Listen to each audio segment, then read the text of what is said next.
Okay, so this should be the last video. This is the video where I'm going to talk to you about tools and a little bit of like what to do if you have, oh wait, no, that's another video. So this is the second to last video. So tools. There's a lot of different tools that you can use for your synthetic wig, but they're not all going to work the same and they're not all going to work as well. I like to use as little tools as possible. If I can make them do double duty, that's even better. So what I have as my favorite things, well, I'll just show you everything that I've tried on my synthetic wig and how they fared. First off, I've got, what happened to the other one? I've got my detangling shower comb. And this is one of those that, yeah, the teeth go like that. So on my natural hair, it actually works pretty well, but not so great on synthetic. I think it's because for some reason, it just like snags. It snags too much on the hair. And why it would snag on the synthetic and not my own hair, I really don't know, but that's what happens. I also have like a little blue one, a smaller blue one that does the same thing. So these, not so great. So then I thought, well, what if I just used one of these? Wide tooth comb. Even worse. I'm talking about when you're detangling your hair, because you will need to detangle it often. Not like every day. Well, you should run a comb through it every day, but you know, when you're trying to like give it a new style or whatever, you're gonna need to detangle it to make sure it's all set. So then I have a Denman brush. I don't know what kind it is, but I got it from Sally's. It was the only one they had, and it seemed to work okay. Only problem is when I was using it every day before my wig really got broken in and before I had like treated it with my products and stuff, it was actually making my ends frizzier. And I don't exactly know why, because this is one of the best brushes I've had, but unless my hair sticks straight like now, I really wouldn't recommend using it, because it killed my ends, and I was really afraid that I just ruined a wig and I would never get it back. But I did. Even now, I don't know. I don't really like using this on my synthetic wig. So I thought, well, the Denman was all I had that was good at the time. And I saw girls using the paddle brushes on their wigs when they'd first get them in. And I don't know what kinds they're using, but mine always catches. Like, maybe theirs is catching too, but it's just not smooth. And I don't know, it doesn't seem to be making a big improvement either. So the paddle brush was kind of out. And then I had my boar's bristle brush just for smoothing it and making it shiny. And it did okay, like from crown to mid shaft. But once again, those ends, just, I don't know, I couldn't get it. I would have to hide my ends all the time. So what I found was the Tangle Teaser, which I just got, and I never thought I would get it because I thought I was so happy with my Denman, and I am for my natural hair. This is so great. I can have the worst tangle in my hair, and normally I would have to like go like this and finger separate it and hope that I don't lose too much, like I'm not. But I can run this through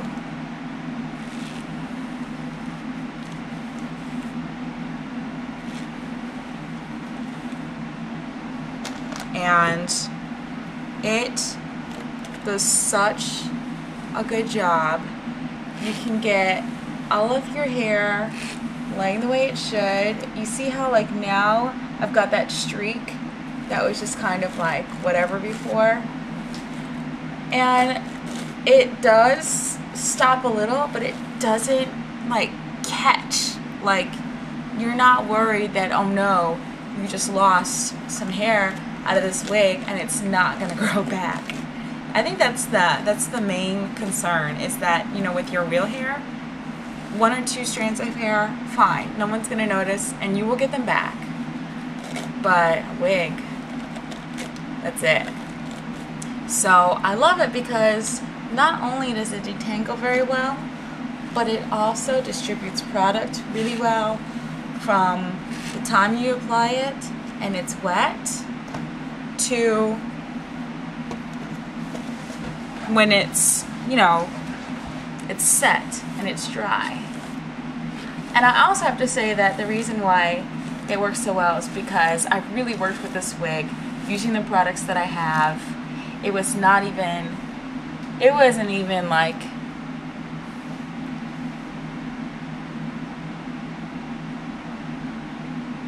it wasn't even this manageable out of the box. You know, it does such a good job. And it really lets your wig shine. So this is one of my favorite products that I've had a chance to use, and I really don't know of anything that has worked as well as that. Now, a lot of people like to pull down their baby hairs, and this did not have baby hairs really. It may have said it did, but I couldn't find them. And at the time, before I had really tweaked my hairline, I needed those baby hairs. So I was using this for a while. It's like a foot spa brush, but it's got really soft bristles, almost like a baby hairbrush. Well, a baby's hairbrush, yeah. And I was able to pull them down with that without killing it. But still, it was like I couldn't grab all the hair, because sometimes, you know, it can get stuck to your own hair, especially if you're doing it the way that I'm doing it. No adhesive, but another like tacky substance. So someone else came up with this idea of the eyebrow comb. I mean eyebrow comb, eyebrow brush, eyelash comb, and you just use the comb part to like get into the borders of that hair. And I've already pulled mine down, so it's not doing anything. But then after that, you use the brush part to just kind of shape it any way you want to. And then of course I've got my fine tooth comb with the rat's tail, which is absolutely essential. There's so much that you need this for. If you don't have one, get one. Big bobby pins are great. Little bobby pins. I like these Mariana ones because they are coated, so they're super smooth and shiny. That's not one. They're super smooth and they have a little bit of shine, which I'm not crazy about. They're regular size, so they're not minis. I would like to get those next, but I have a huge box of these. And they just do the job, and they're kind of their profile is smaller too, so even when you have them, like I have them at my temples and you can't really see them. If I had a lighter wig, I'm sure you could, but maybe they come in other colors too. So that is a good thing to have around. And then I have a, what is this? A thinning comb, which also has a fine tooth comb on it that I haven't used yet because I have the other one that I think is easier than flipping it around and everything. But this is great for just like thinning out around the front of your hair, around your face. Because unless you really do have really thick hair around the front of around your face, it's gonna look so wiggy to just have like boom hair. Even if you do baby hair and, you know, tweeze your hairline, it's gonna look too full up right around here. So this is great because it doesn't take out too much. Before I was able to get one of these, which I had to get at Sally's because they don't have them at my Walmart did have these thinning shears. And these are okay. I'm not crazy about them, but they do the job. And for your front hairline, they will work. I would recommend if you just if your wig is too full all the way through, then that'd be better. And you just go at the base, close it, and then, you know, pull it out while it's closed. That way you take the hair with it and it doesn't take a huge chunk of hair out. So that's for those. Now when I want to heat style my hair, when I want to put curls in it, I use either the magnetic rollers, which you know those are just like the, well, they're just like the little plastic rollers, and then I secure them with these big bobby pins, they're called roller pins, and those work pretty well. But sometimes I don't want such a I put curls in my hair look. Sometimes you just want it to look regular. So I have these that I use on my normal hair, and they are, what are these called? Curl formers. And yes, they were expensive. But the great thing about them is that you can use them on different lengths of hair. Like I do have two different sizes here. I have short and long, and I have them in wide and narrow. But once you use the wand to pull it through, which you can find lots of videos on how to use them, and they're very easy to use. Actually, it looks harder than it is. Then, let's say this is in my curl former already. Well, I pull it down because you bring it up to like your scalp, and then you can pull it down to the end so that the whole end is in there, and then you just continue rolling it up around the curl former till you get to your scalp. And maybe I'll show you how to do that, because it's kind of like pin curls, but it's easier than pin curls, but you get this very same effect, and you get these really nice tendrils when you're done. So that's what I do when I'm doing curls, and I'll do hot water set with those, or I'll do hot water before and then wet set those and dry. And last but not least, this is my flat iron.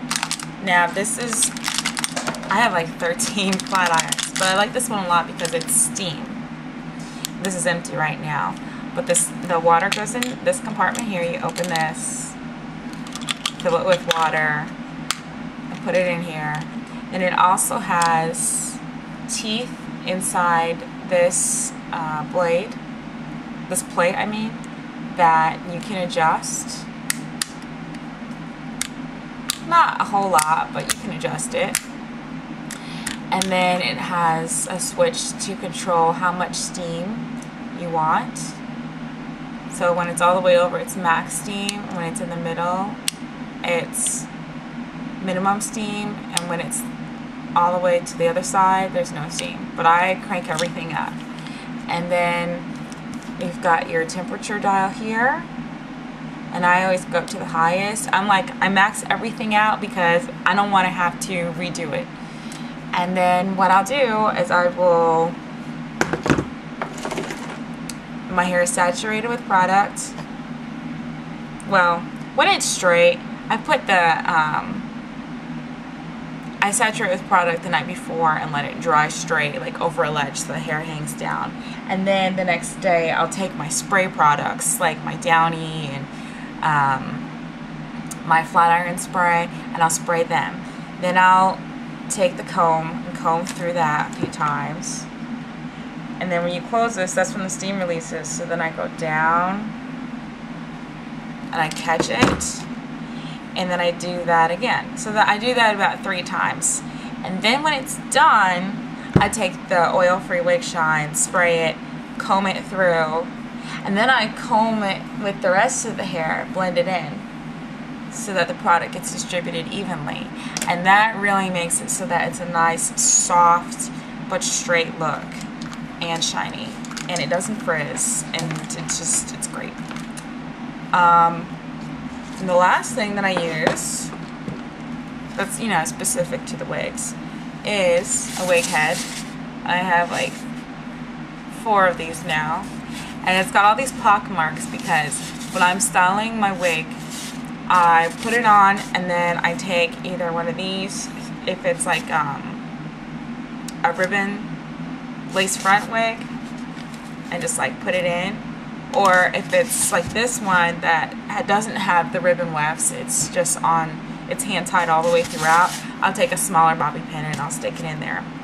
And I'll do it in multiple places around the perimeter of the head, just so it's anchored on there, so it's not slipping off. And then I have like the bulk of the hair that I'm not working with on the opposite side as a counterbalance, so it's not falling over too, because I don't have a wig stand yet. But I've seen someone use a tripod before, so I might do that. Okay, so that's that. Next video is going to be encountering specific problems, like if the lace on the edge tears, or if you have a widow's peak, or any kind of unique hairline that is not straight across like your retail one. So thanks for watching. Bye-bye.